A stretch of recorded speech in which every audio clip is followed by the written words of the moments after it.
Buenas tardes, bienvenidos. Los invito a hablar sobre capacitancia.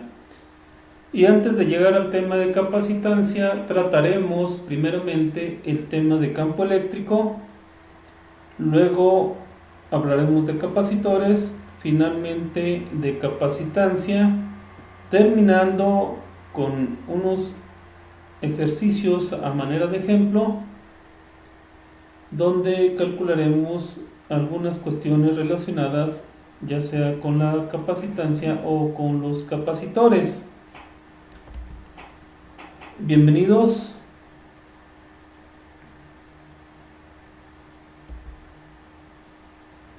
Les comentaba que iniciamos definiendo el concepto de campo eléctrico.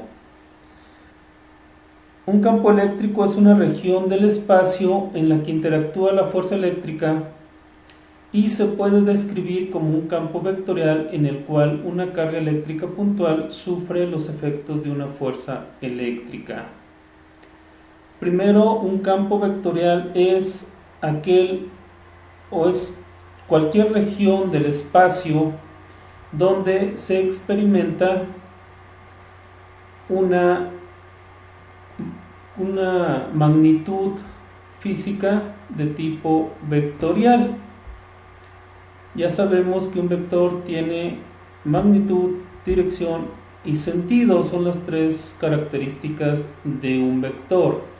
Entonces, un espacio que nosotros podamos representar en forma de vectores, ese es un campo vectorial. Y un campo eléctrico es un campo vectorial precisamente por eso, porque lo representamos en forma de vectores. Y según la definición de campo eléctrico, es cualquier lugar o cualquier región del espacio donde exista cerca una carga eléctrica. El efecto que producirá es que si yo pudiera poner ahí en ese espacio también una carga eléctrica, esta sentirá una fuerza que la empujará en determinada dirección y sentido. En este ejemplo tengo esta carga positiva y cualquier lugar cercano a ella donde yo ponga otra carga positiva, bueno, esa segunda carga será rechazada por esta. ¿Por qué? Pues porque sabemos que cargas iguales se repelen y cargas diferentes se atraen. Eso nos lleva a algo anterior que debía haber comentado. Las cargas entre sí experimentan fuerzas, ya sea de atracción o de repulsión. El campo eléctrico, debido a una carga positiva, lo podemos representar como líneas de fuerzas que salen de la carga. Y para una carga puntual negativa, lo podemos representar como líneas de fuerza que apuntan hacia el centro de esa carga. Luego existe otro tipo de campo eléctrico, que es el campo eléctrico uniforme. La principal característica de este es que se mantiene constante tanto en magnitud, dirección y sentido en cualquiera de sus puntos. Es decir, si yo pongo aquí esta carga, será rechazada o será empujada hacia acá, pero experimentará la misma fuerza en cualquiera de los puntos que yo la ponga dentro de este campo eléctrico. ¿Cómo lo puedo generar? Bueno, pues aquí lo estamos viendo. Puedo poner dos distribuciones lineales de carga paralelas y cercanas entre sí, o también pueden ser distribuciones uniformes.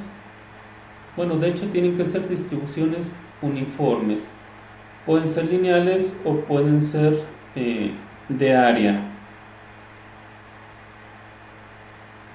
Y bien, esta imagen que acabamos de ver trasladada puede corresponder a un capacitor o condensador. Este se define como un dispositivo capaz de almacenar energía eléctrica, obviamente, sustentando un campo eléctrico. ¿Cómo es? Bueno, pues son dos placas de la misma área, paralelas y cercanas entre sí. Ahora, para que esto sea posible, para que el hecho de almacenar energía sea posible, necesitamos conectarla a una fuente de voltaje, en este caso una pila, y conectamos un polo de la pila a una de las placas y el otro polo a la otra placa. En cuanto nosotros cerramos el circuito de manera que pueda haber flujo de corriente, entonces existe un movimiento de cargas o una separación de cargas, de manera que una placa se carga positivamente y la otra se carga negativamente. Las dos placas adquieren la misma cantidad de carga, pero una es positiva y la otra es negativa. Cuando esto sucede, aquí en el interior o en el espacio que queda dentro de las placas, se genera un campo eléctrico, de tal manera que si yo pudiera desconectar el capacitor de la batería, este se queda cargado.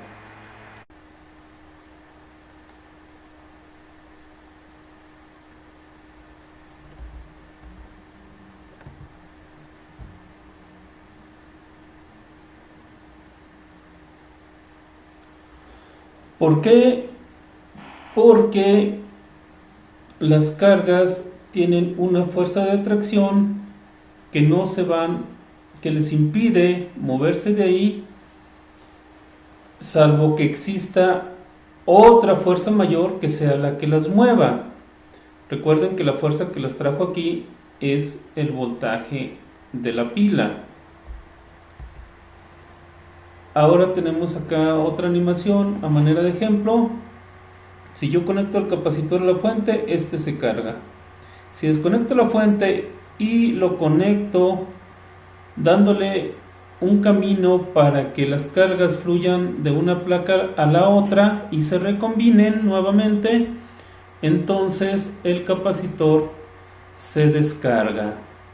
Una característica bien importante aquí es que también el capacitor se opone a los cambios de voltaje. ¿Cómo se opone?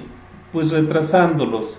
¿Por qué los retrasa? Por el tiempo que toma en cargarse y en descargarse. De esa manera el capacitor se opone a los cambios de voltaje. Ahora vamos con el concepto de dieléctrico. Decíamos que entre las placas hay un espacio donde se genera el campo eléctrico. Ahora, ese espacio puede estar lleno de vacío. Se oye medio curioso, medio raro. Sin embargo, puede estar lleno de vacío o puede estar lleno de cualquier otro material. Lo ideal es que este material sea un aislante que impida que las cargas puedan cruzar el espacio entre una placa y la otra y recombinarse. Y como es un material aislante, por eso se le da el nombre de dieléctrico, significa aislante. Existe una tabla de materiales que se utilizan para ponerlos dentro del capacitor, y bueno, cada material tiene una constante dieléctrica.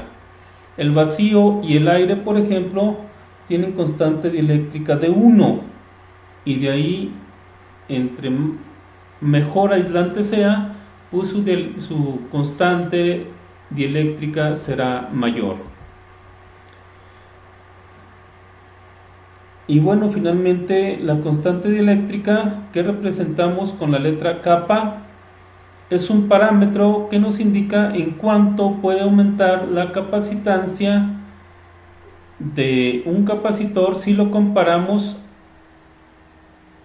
de un capacitor cuando lo llenamos con ese tipo de dieléctrico y lo comparamos a la capacitancia que tenía el capacitor cuando estaba lleno de vacío.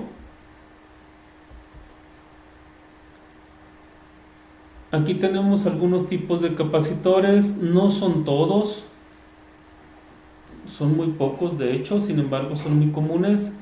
Tenemos los electrolíticos, los de poliéster, los cerámicos. Estos, por ejemplo, este es de un arrancador de motores, estos son de aire acondicionado, y bueno, existen muchos más. Este es el símbolo, o son los símbolos que se manejan en cuanto a capacitores. Esto nos indica un capacitor no polarizado, un capacitor sin polaridad. Aquí dice capacitor fijo, sin embargo también otra característica es que no tiene polaridad. Fijo se refiere a que no se puede cambiar su valor de capacitancia. No hemos definido capacitancia, sin embargo lo vamos a hacer más adelante. Un capacitor que tiene polaridad se representa de esta manera con una línea curva, y una línea recta, donde la línea recta es el polo positivo o la terminal positiva y la línea curva es la negativa. Sea cual sea de estos dos, si tiene una flechita así cruzada, nos indica que es un capacitor variable. Un capacitor variable lo encontrábamos, por ejemplo, en un sintonizador de radio. Se utilizaba precisamente para sintonizar las diferentes frecuencias o para encontrar una estación que nosotros pudiéramos escuchar. Este es un ejemplo de un capacitor electrolítico de estos, y aquí nos indica que esta terminal es la negativa. Esta es la terminal negativa, entonces esta otra sería la positiva, visto en forma de símbolo eléctrico. Pues ya vimos que esta es la terminal positiva y esta otra es la negativa. Internamente un capacitor electrolítico está construido de esta manera. Son dos láminas metálicas largas que dentro tienen un material dieléctrico y están enrolladas e insertadas dentro de un tubo o un frasco de aluminio, y entre el frasco y la lámina enrollada existe un forro de plástico. De ahí salen las de cada terminal, o cada lámina, está conectada a una terminal, a una positiva y la otra negativa. Ahora vamos con la definición de capacitancia. Y bueno, esto se define como la cantidad de carga sobre una de las placas que es necesaria para elevar el voltaje de esa placa 1 volt por encima de la otra. ¿Esto qué quiere decir? Que la cantidad de carga en una de estas placas necesaria para que aquí entre las dos exista 1 volt de diferencia, esa es la capacitancia. Y bueno, se define la capacitancia igual a la carga sobre el voltaje.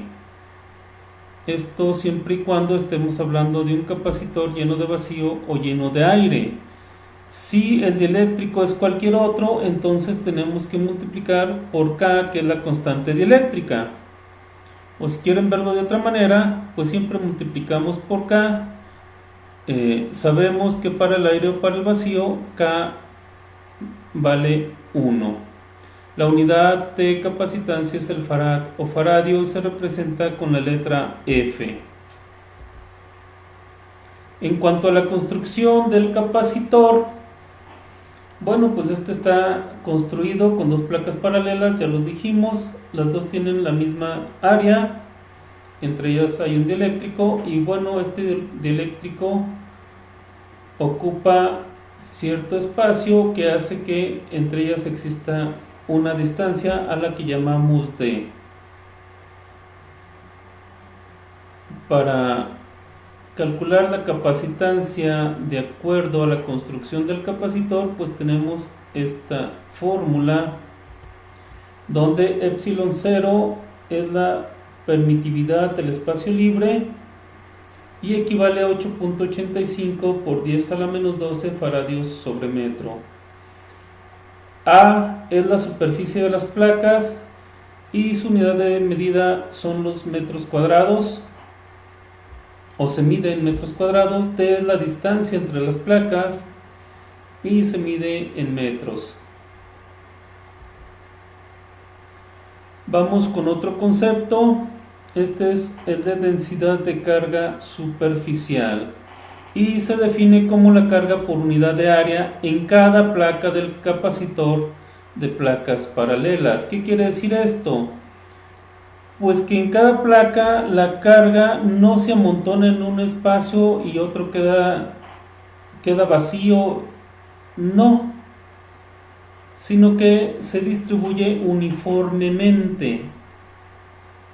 Entonces, de acuerdo a esa distribución uniforme de carga, si nosotros dividimos la cantidad de carga entre el área de la placa, obtenemos la densidad de carga superficial.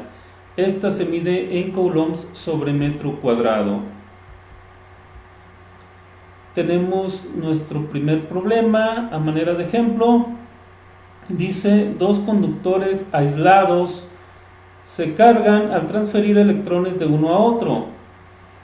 Después de transferir 1.6 por 10 a la 12 electrones, la diferencia de potencial o voltaje entre los conductores es de 14 volts. Pregunta, ¿cuál es la capacitancia del sistema? Y bueno, pues lo primero que tenemos que hacer es calcular cuánta carga representan estos electrones.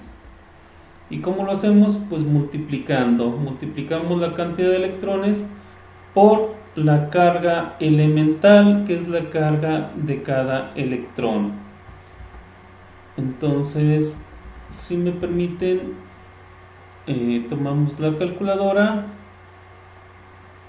y multiplicamos 1.6 exponente a la 12 por 1.6 exponente a la menos 19, y esto es igual a, tiene muchos ceros, movemos el punto, 1, 2, 3, 4, 5, 6, 7, 8, 9 posiciones y nos queda como 256 por 10 a la menos 9, y eso significa, o utilizando los prefijos de ingeniería, pues sabemos que multiplicar por 10 a la menos 9 corresponde al prefijo de nano, entonces por eso son 256 nanocoulombs. Ahora nos falta la otra parte. Ya tenemos la carga, entonces ahora sí nos falta calcular la capacitancia. Entonces la capacitancia es igual a la carga sobre el voltaje. Dividimos la carga que acabamos de calcular entre los 14 volts, que es el voltaje, y obtenemos como resultado 18.29 nanofaradios. Ya ustedes pueden hacer esta operación. De hecho,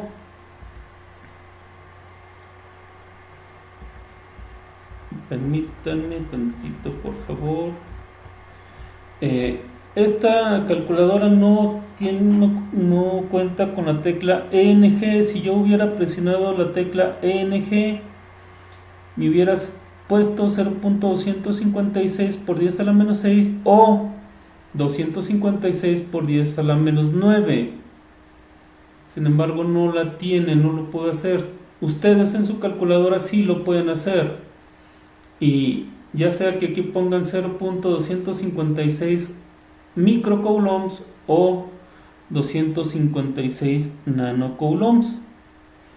Lo más conveniente es así, dejar 256 nanocoulombs, porque 256 pues es una cantidad que contiene ya números enteros. En este caso son 18.29 nanocoulombs. Es mejor que poner 0.01829 microcoulombs.